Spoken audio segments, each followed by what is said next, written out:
प्यारे बच्चों, आज के वीडियो में हम लोग गणित के 30 महत्वपूर्ण ऑब्जेक्टिव प्रश्नों को हल करेंगे। ये ऐसे प्रश्न हैं जो एग्जाम की दृष्टि से इम्पोर्टेंट हैं।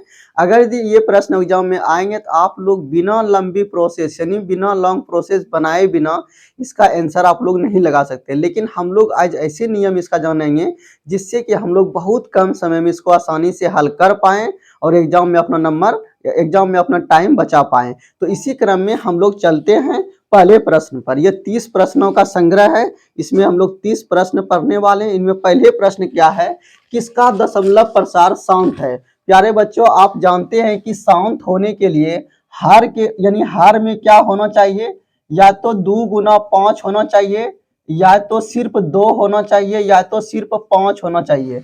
हम लोग को सिर्फ हार चेक करना है। हार इसको चेक करेंगे, 3 गुना 5 3 आ गया, ये क्या हो गया, वो शांत। पहले हम लोग छोटा वाला चेक कर लेंगे। अगर यदि इसको चेक करेंगे हम लोग तो ये आप लोग देख रहे हैं कि 2 गुना 4 4 तिया 12 पंचे 60, ये 3 आ गया, क्या हो गया, वो शांत। अब यहां से देखिए, अगर 35 को हम लोग करेंगे प्यारे बच्चों, 7 गुना 5 क्या हो गया, 7, ये 7 आ गया, क्या हो गया, वो शांत हो गया।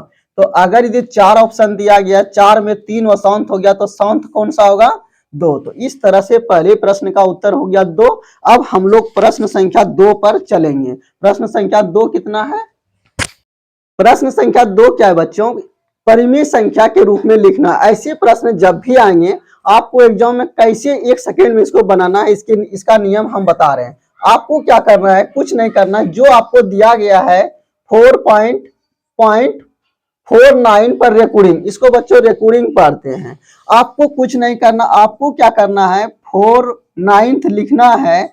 कितने अंकों के बाद रेकॉर्डिंग, 2 अंक, 1 2, आपको 2 को 9 लिख देना, बस हो गया इस सवाल का आंसर। ऐसा कहां पर है, देखिए तो ऑप्शन नंबर बी इस सवाल का आंसर हो गया। अब हम लोग सवाल नंबर 3 क्या है प्यारे बच्चों, कि 0.16 यानी 6 पर रेकॉर्डिंग, इसको P बटे Q के रूप में लिखना है। तो पहले टाइप से जो पैसे पहले हम लोग बनाए उस पर दोनों में था, इसमें क्या है, 1 पर। आपको क्या करना है, जो सवाल दिया गया उसको लिख लेना है। जैसे मान लीजिए कि आपका सवाल ये था, समझिए बढ़िया से, आपको क्या करना है, लिख लेना है। जिस पर रेकॉर्डिंग नहीं है उसको क्या करना है, घटा देना है, और जिस पर रेकॉर्डिंग है उतना 9 कर देना है, ठीक है। और उसके बाद जिस पर रेकॉर्डिंग नहीं है उतना 0, यानी रेकॉर्डिंग का मतलब 9 और नॉन रेकॉर्डिंग का मतलब 0। फिर से एक बार समझ लीजिए, जो सवाल दिया रहेगा उसको हम लोग लिख लेंगे, जिस पर रेकॉर्डिंग नहीं रहेगा उसको घटा देंगे। 1 अंक के बाद 1 अंक पर रेकॉर्डिंग, एगो 9, एगो बिना रेकॉर्डिंग वाला एगो 0, यानी रेकॉर्डिंग का मतलब 9 और बिना रेकॉर्डिंग का मतलब 0। तो इस तरह से आपको करना है। ये कितना हो गया प्यारे बच्चों, 15/90 हो गया। तो इस सवाल का आंसर हो गया 15/90। अगर यदि कहीं पर अगर ये ऑप्शन में आपको ऐसा मिले 15 कम 15 15 छके 90, तो आपको ये वाला टिक लगाना है। ऐसा नहीं करना है कि ऑप्शन में ये नहीं रहेगा तो ये छोड़ देना है, कट के ये भी तो आ सकता है ना। अगर ऑप्शन में ये नहीं रहेगा तो ये वाला ऑप्शन में रहेगा। तो इन 2 टाइप को आप लोग बनाना सीखें। अब हम लोग सवाल नंबर 4 पर आएंगे।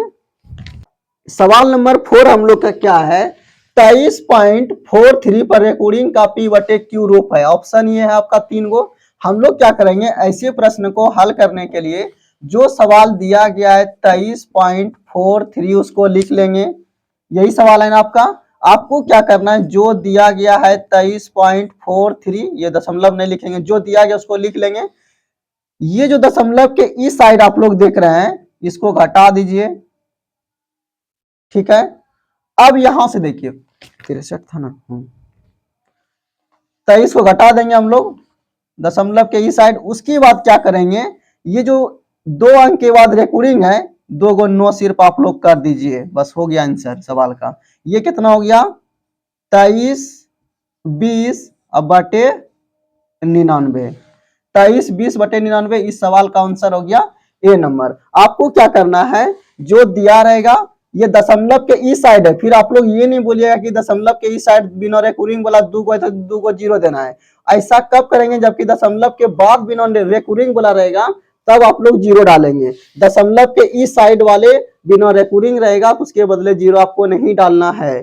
तो ये क्या करना, सवाल को लिखें जिस पर रिकॉर्डिंग नहीं था उसको घटा दिए, बाकी इसके बदले 1 2 2 कर दिए।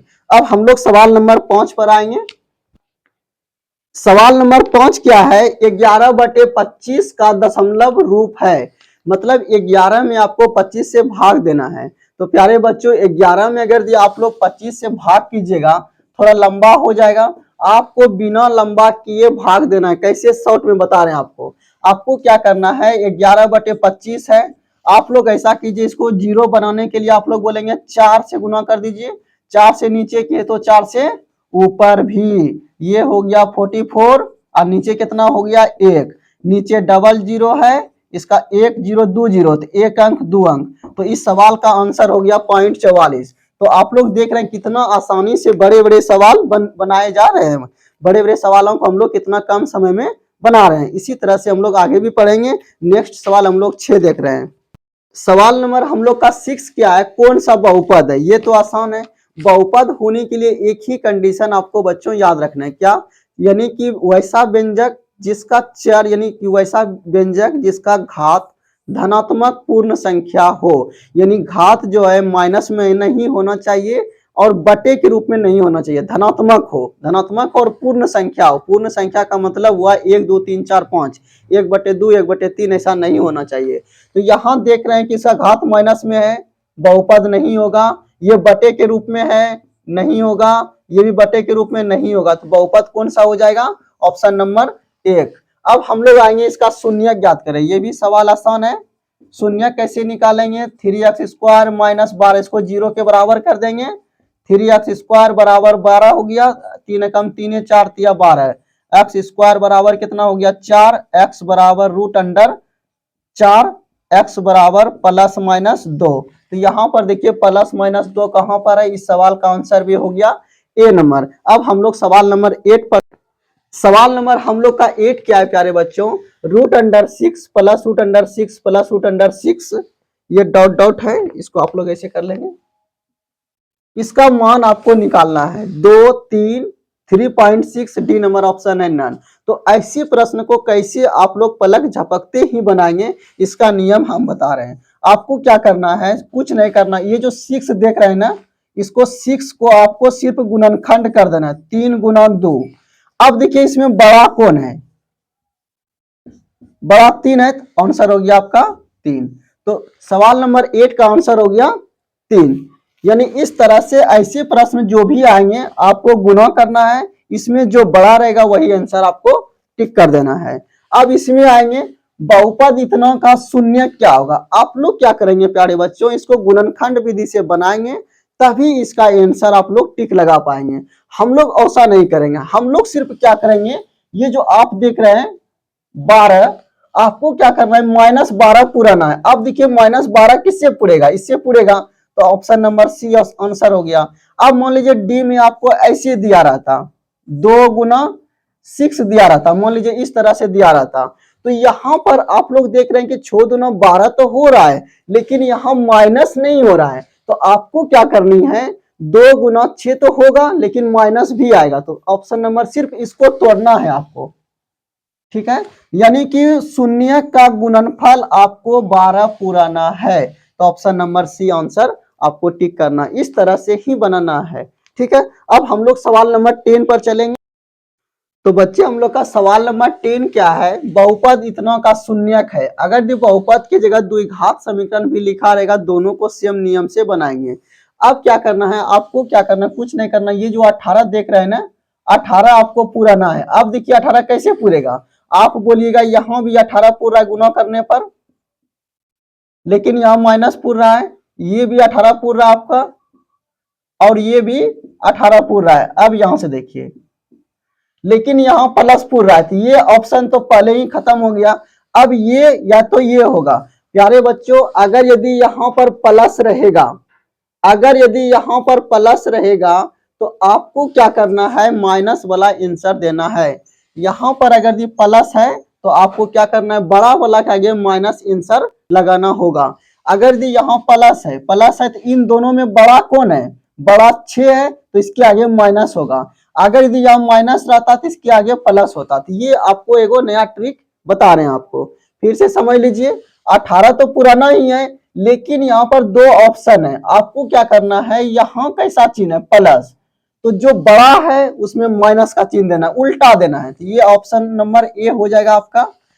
अब यहां से सवाल नंबर 11 क्या है कि दो अंकों वाली कितनी संख्या 3 से विभाजित है। आपको क्या करना है, इसका शॉर्ट नियम कुछ नहीं करना है।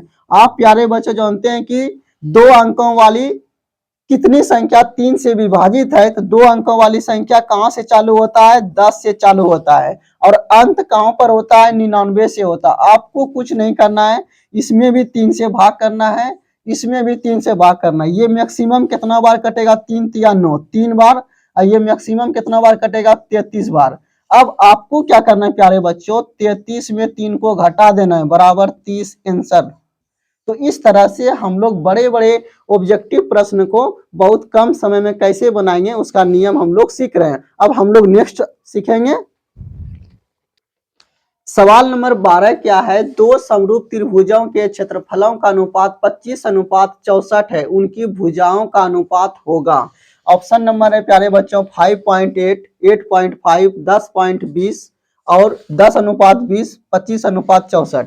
तो ऐसे प्रश्न को कैसे हम लोग तुरंत बना सकते हैं, इसके लिए क्या करना है, पहले तो ये समझ लीजिए कि अगर यदि क्षेत्रफल का अनुपात दिया रहे, आपसे भुजा का अनुपात पूछे, माध्यिका का अनुपात पूछे, ऊंचाई का अनुपात पूछे, परिमाप पूछे, सबको एक ही नियम से बनाना है। क्या करना, रूट अंडर खाली क्षेत्रफल निकाल देना है और कुछ नहीं करना। आपको क्या करना है, रूट अंडर सिर्फ क्षेत्रफल निकाल देना। कुछ भी पूछे, ये चारों में से कुछ भी पूछे तो सबके लिए एक ही नियम है। आप लोग ऐसे 25/64 लिखेंगे। बच्चों ये अनुपात है, अनुपात का मतलब बटे होता है, इसको रूट निकाल देंगे तो ये आपका आंसर हो गया 5/8। इसी को तो लिखते हैं 5:8। और उसी भी नहीं समझ में आया तो दूसरे रूप में हम लोग क्या करेंगे, ये जो 25:64 दिया गया है, आप लोग सिर्फ ऐसे रूट निकाल दीजिए। तो ये कितना हो गया 5 और ये कितना हो गया 8। तो आप लोग गलती से 8:5 नहीं मारेंगे, जो शुरू में है उसका वर्गमूल शुरू में, जो बाद में है उसका वर्गमूल बाद में। आपको क्या करना, रूट अंडर क्षेत्रफल निकाल देना, यानी कि जो भी दिया रहेगा आपको उसमें रूट सिर्फ लगा देना है, ठीक है, और जो आंसर आया उसमें टिक कर लेना आपको। इसका आंसर कितना हो गया 5.8। अब यहां से इसका उल्टा, अगर यदि इसका अनुपात दिया रहेगा, आपको क्षेत्रफल पूछेगा तो इसका स्क्वायर सिर्फ कर देना है। अब हम लोग सवाल नंबर 13 पढ़ेंगे। एक प्रश्न त्रिभुज के क्षेत्रफल से आता है, तो आप लोग बिना लॉन्ग प्रोसेस किए त्रिभुज का क्षेत्रफल कैसे निकालेंगे, उसके लिए हम लोग आसान नियम सीखेंगे। हम लोग को क्या करना है, यहाँ पर देखिए जो आपका शीर्ष दिया गया है एक्स वाई, जो शीर्ष दिया गया उसको इस तरह से लिख लीजिए, ठीक है, x1 y1 इस तरह से, 0 0 है, फिर कितना है 8 0, ये p वाला था 0 0 8 0, और ये कितना है 0 12। आप जहां से चालू किए उसको एक बार और लिख लीजिए 0 0, इसको रिपीट कर दीजिए, मतलब रिपीट रिपीट रिपीट कर दिए। रिपीट करने के बाद आपको क्या करना है, इस तरह से गुना करके सबको जोड़ दीजिए। आप लोग देखिए 0 गुना 0 0 प्लस 12 गुना 8 96, 0 गुना 0 0, सबको गुना करके जोड़ दिए। अब इसमें से घटा देना आपको, ऐसे गुना करके इधर से 0 गुना 8 0 प्लस 0 गुना 0 0 प्लस 12 गुना 0 0। ये आंसर कितना हो गया, ये 96 हो गया, अब माइनस 0 हो गया, बराबर कितना हो गया 96। अंत में क्या करेंगे, इसमें 2 से भाग कर देंगे, कितना आंसर हो गया 48। जो भी आंसर निकलेगा उसमें 2 से भाग कर देंगे। तो यहां से देखिए कि कितना आसानी से हम लोग त्रिभुज का क्षेत्रफल ज्ञात कर सकते हैं एकदम कम समय में। क्या करेंगे, जो आपका त्रिभुज का शीर्ष है उसको हम लोग लिख लेंगे। आप लोग अगर यहां से लिखिएगा तो यहां से भी प्रारंभ कर सकते हैं, यानी जहां से प्रारंभ करना उसको रिपीट कर देना है।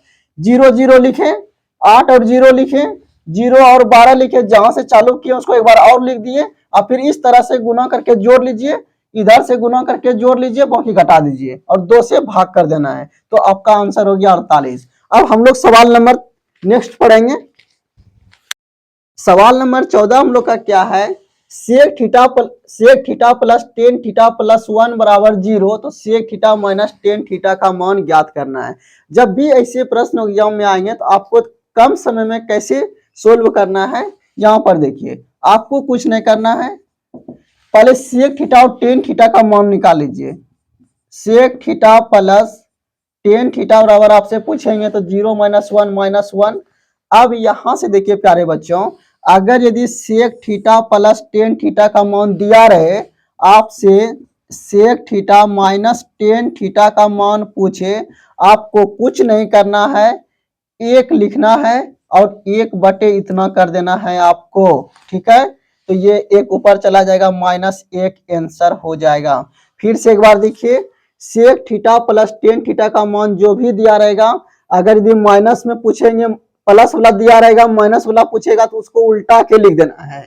अगर यदि मान लीजिए यहाँ पर sec theta plus tan theta बराबर यहाँ 3 दिया रहता, तो ये यहाँ पर हो जाता है 1/3, ठीक है। इस तरह से आपको उल्टा के लिख देना है। यानी कि अगर यदि sec theta minus tan theta दिया रहे, इसका मान पूछे तो आपको कुछ नहीं करना, सिर्फ एक बटे करके आपको लिख देना है।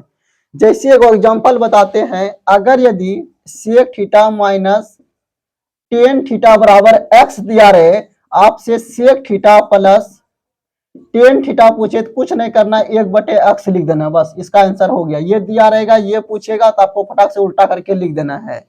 तो ये हो गया सवाल नंबर 14। अब हम लोग सवाल नंबर 15 पर आएंगे।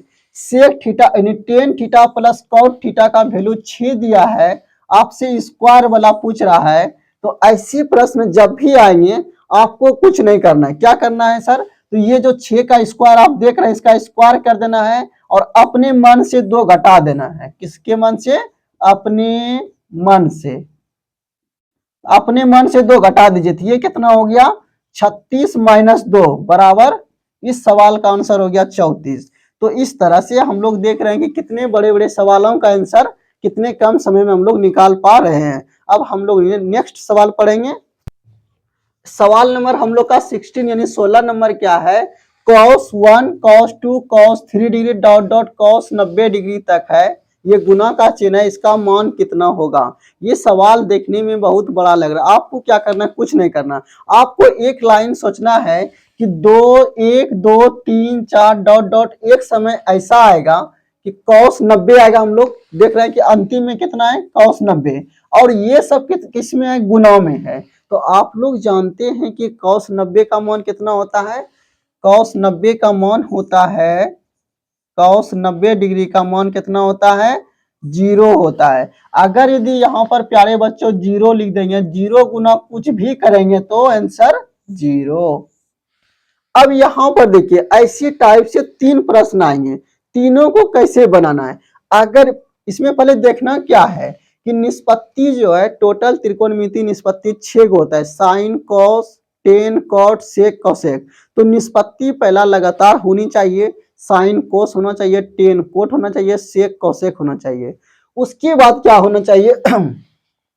अगर यदि निष्पत्ति लगातार रहे और थीटा का योगफल 90 डिग्री पूरे, यानी इन दोनों को जोड़ने पर 90 डिग्री पूरे, 90 डिग्री देखिए पूरा है ना, 90 डिग्री, ये भी कितना पूर रहा है? 90 डिग्री। तो अगर यदि 90 डिग्री पूरे और क्रमागत निष्पत्ति हो, यानी लगातार निष्पत्ति हो, तो आप लोग के लिए एक ही नियम रूल है, अगर यदि माइनस में रहेगा तो आंसर 0, प्लस में रहेगा आंसर 1, भाग में रहेगा आंसर 1, यानी भाग में रहे आंसर 1, प्लस में रहे आंसर 1, सिर्फ माइनस में रहेगा आंसर 0। बिना बनाए आपको मार देना है। अब हम लोग सवाल नंबर 20 पर चलेंगे। अब हम लोग सवाल नंबर 20 पढ़ेंगे, त्रिकोणमिति का अंतिम सवाल है। त्रिकोणमिति का अंतिम सवाल, ये सवाल बहुत बड़ा है, यानी आप लोग जब नियम से बनाइएगा तो बहुत लॉन्ग बनेगा, लेकिन हम लोग इसमें क्या करेंगे? छोटे नियम से बनाएंगे। आप लोग को इसमें बताया गया है क्या करना है, ऐसा त्रिकोणमिति मान रखना है, थीटा का मान ऐसा रखना है जो कि आसान हो। जैसे कि मान लेते हैं कि जहां पर थीटा है, आप लोग क्या करेंगे? थीटा बराबर 45 डिग्री रख लीजिए। तो ये कितना हो जाएगा? 1 प्लस टेन, 45 का मान 1 और सेक 45 का मान कितना हो जाएगा? आप लोग जान रहे हैं, √2 हो जाएगा। ब्रैकेट बंद, ब्रैकेट बंद। 1 प्लस कोट 45 का मान, थीटा की जगह 45, तो 1 इसका मान कितना हो जाएगा √2। अब यहाँ से देखिए 1 + 1 2 + √2 हो गया प्यारे बच्चों, ये हो गया 2 - √2। a + b, a - b का फॉर्मूला लग गया, a² - b²। a का मान कितना हो गया 4 - 2 बराबर आंसर 2। तो ये सवाल का आंसर हो गया 2। तो देखिए कितना आसानी से इस सवाल का आंसर निकल गया। अब हम लोग सवाल नंबर 21 पढ़ेंगे। 21 नंबर सवाल ऐसा है जो कि आप लोग लॉन्ग प्रोसेस से बनाते हैं, तो हम लोग इसको शॉर्ट नियम से कैसे बनाएंगे इसका नियम हम लोग सीखेंगे। क्या है, एक वृत्त की त्रिज्या 10% बढ़ा दिया जाए तो उसका क्षेत्रफल कितना प्रतिशत बढ़ जाए। जब भी क्षेत्रफल की बात हो, चाहे गोला रहे, बेलन रहे या कुछ भी रहे, क्षेत्रफल की बात रहे, तो आपको एक लाइन में कैसे प्रश्न को सोल्व करना है। यहाँ पर देखिए 10% बढ़ा दिया जाए, आपको कुछ नहीं करना है। 10 प्लस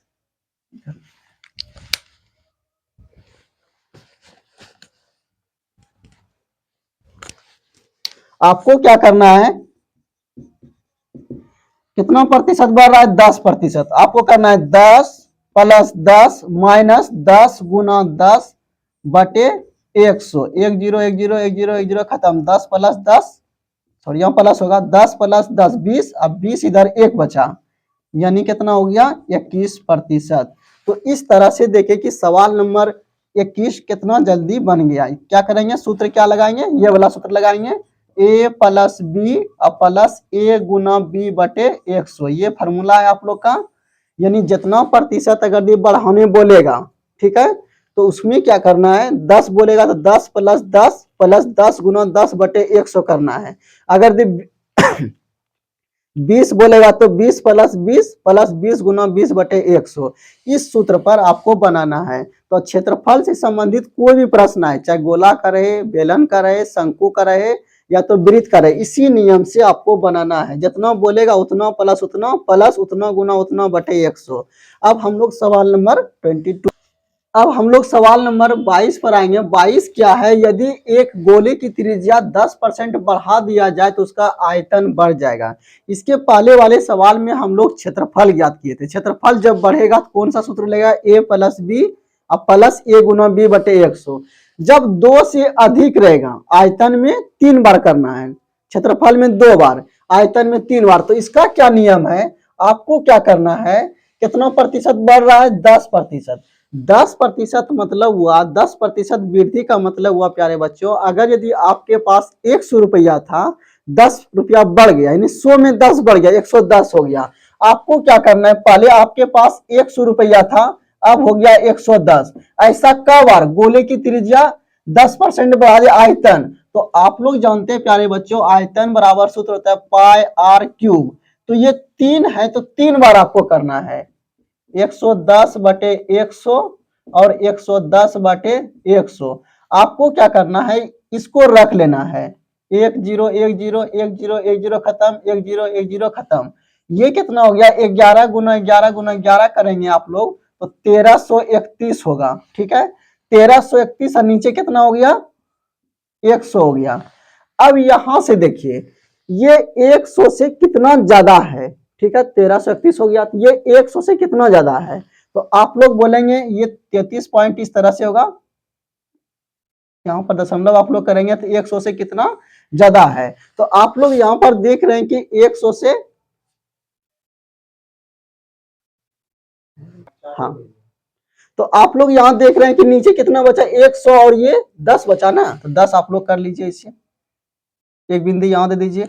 अब यहां से आप लोग देखिए 11 × 11 × 11 किए 1331, 1331 में 10 से भाग दिए तो 133.1 रहेगा। अब 100 से ये कितना ज्यादा है, 100 से ज्यादा कितना है, तो आप लोग बोलेंगे 33.1 ज्यादा है। तो 33.1% इस सवाल का आंसर हो गया। आप लोग एक बार फिर से देखिए, 10% बढ़ा दिया जाए किसमें, आयतन में। आयतन का सूत्र होता है 4/3 πr³। आपको सिर्फ ये देखना है, जो बढ़ रहा है वही देखना है। 3 बार है तो 3 बार गुना कर दीजिए, 0 0 कट गया, 1 0 आपको रखना है, 1 0 नहीं, 100 नहीं कटाना है, एक ठो 100 को आपको बचा के रखना है। इसको रख लिए, बाकी 11 × 11 × 11 कितना हो गया 1331 हो गया। उसमें एगो जीरो था, एगो जीरो से भाग कर दिए। आप लोग अगर यदि 1331 में 10 से भाग करेंगे तो यही तो आएगा ना, इतना। अब जो आया उतना बटे ये वाला 100। अब देखिए ये 100 से कितना ज्यादा है, तो 33.1 ज्यादा है, तो जितना ज्यादा रहेगा वही आंसर, ठीक है। अब हम लोग सवाल नंबर आएंगे 23 यानी 23 पर। 23 में क्या कर रहा है, आपकी बार घटाने की बात हो रही है कि यदि किसी वृत्त की त्रिज्या 20% घटा दिया जाए तो क्षेत्रफल घट जाएगा। तो क्षेत्रफल में आप लोग जानते हैं पाई आर स्क्वायर होता है, 2 बार आ रहा है, तो 2 बार के लिए क्या नियम आपको बताए हैं, a plus b plus a गुना बी बटे 100। ऐसा नियम कब बताएं, जब वृद्धि होगा, वृद्धि में ये नियम, वृद्धि में ऐसा नियम कब बताएं, वृद्धि में, यानी जब वृद्धि करेगा तो। कमी में आपको क्या नियम लगा देना है, minus A minus B plus a गुना बी बटे 100, ठीक है। कमी में ये वाला फॉर्मूला लगा देना है आपको, कमी में। तो ये वाला फॉर्मूला लगाइए आप लोग, कमी कितना है 20%, तो -20 गुना प्लस होगा यहाँ पर प्लस 20 गुना 20, अब बटे कितना हो जाएगा 100 हो जाएगा, 1 0 1 0 1 0 1 0 खत्म। ये कितना हो गया -20 -40, अब प्लस कितना हो गया 4, यानी -36, यानी -36 का मतलब हुआ 36% कमी।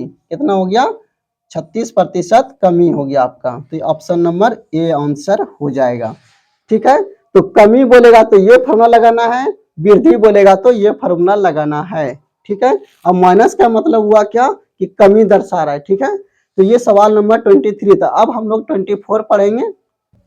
सवाल नंबर 24 क्या है प्यारे बच्चों, दो वृत्त की परिधि का अनुपात 3:4 है, उनके क्षेत्रफलों का अनुपात होगा। आपको एक बात ध्यान में याद रखनी है, परिधि बोले या त्रिज्या बोले एक ही चीज है। अगर यदि परिधि का अनुपात दिया रहे या त्रिज्या का अनुपात दिया रहे, आपको करना कुछ नहीं है, दो वृत्तों के परिधि का अनुपात ये है, क्षेत्रफल का अनुपात। आप जानते हैं कि वृत्त के क्षेत्रफल में पाई आर स्क्वायर आता है, तो स्क्वायर है, तो आपको क्या करना है, खाली इसका स्क्वायर कर देना है। अब देखिए जो आंसर आएगा वही मार दीजिए।